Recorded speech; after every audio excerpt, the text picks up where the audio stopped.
1984 by George Orwell.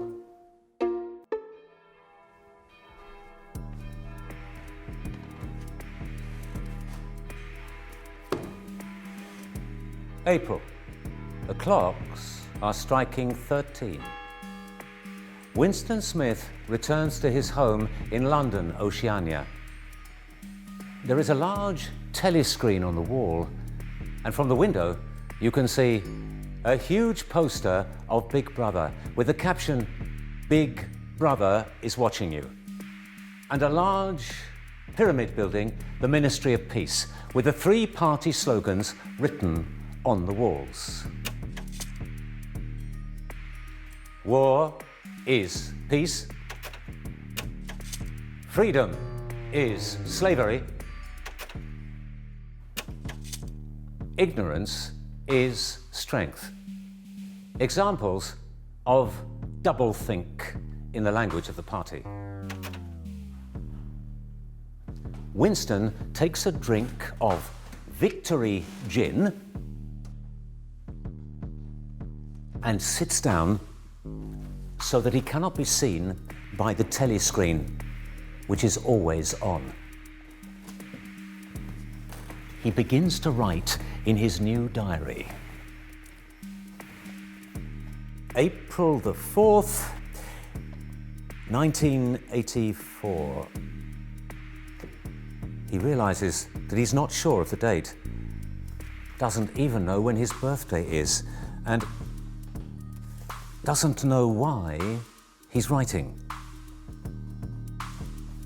He goes to the 2-minute hate session, where a large face is projected onto a screen. Goldstein speaks out against the party and Big Brother. Finally, his speech degenerates into the bleating of a sheep. People show their hatred of Goldstein by jumping up and down, screaming, shouting, and finally chanting, "B, B, B, B, B, B." Just before the end, Winston catches the eye of a big burly man called O'Brien. And he knows that O'Brien feels contempt, hatred, and disgust, that he too is against the party and Big Brother. He writes in his diary, "Down with Big Brother," although he knows it is a thought crime and assumes that the thought police will arrest him.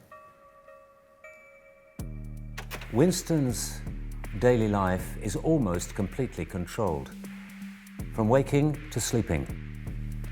The two-way telescreen is always on. There are spies everywhere, even the children. Nonetheless, Winston sometimes goes walking in the prole part of the city, thinking and looking for evidence of what it was like before the revolution. It is here that he discovers the junk shop where he bought his diary. There is a room upstairs. As long as he can remember, Oceania and East Asia have been at war with Eurasia. Supplies are short, the food is almost inedible, and daily controls are growing. Unthinking orthodoxy was the order of the day. It was difficult to remember when it had ever been any different, just as it was forbidden to remember people who had been vaporized and therefore officially had never existed. Winston worked in the Ministry of Truth, rewriting history, changing facts to make it clear that the party was right, is right, and will be right.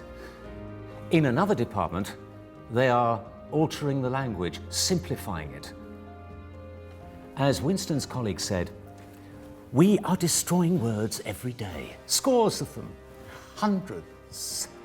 For example, ungood instead of bad, plus good instead of very good, and double plus good instead of excellent, superb, fantastic. They are rewriting literature.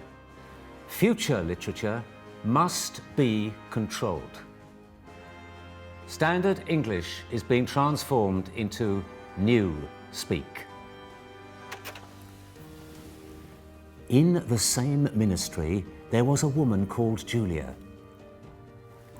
She passed Winston a note, a declaration of love, and they began to meet secretly in different places, and finally in the room above the junk shop. Sex is only permissible for reproduction and should never be connected to pleasure or love. But Julia and Winston believe that the party cannot influence their inner feelings and swear that they will never betray each other. They receive an invitation from O'Brien to visit his luxurious flat.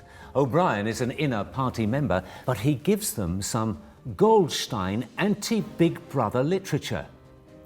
Winston is enthusiastic. He wants to join those who are against the party and says he will do anything. Then it happens. In the room above the junk shop where they meet and make love, they are arrested and taken to the Ministry of Love, where they are tortured. O'Brien is the chief torturer.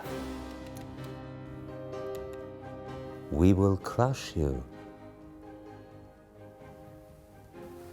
until there is no coming back.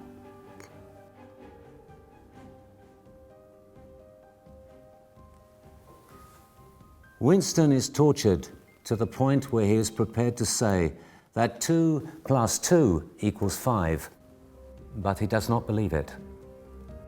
And he does not betray Julia. He must go to room 101. Room 101 contains the worst thing in the world. Everyone has one thing that they cannot bear to suffer. For Winston, it was rats. In room 101, the rats are in a cage, and the cage was strapped to Winston's head. There was a grill between his face and the rats. If the grill was raised, the rats had only one way out.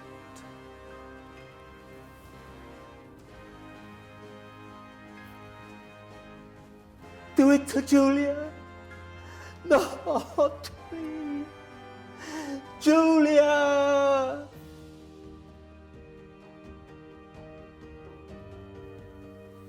The next time we see Winston, he is going about his daily business, indifferent to Julia, believing that he will be assassinated at any moment. But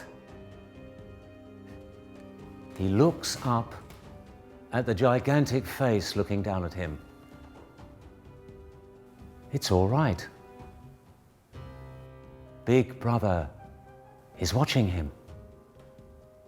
The struggle is over. I love Big Brother.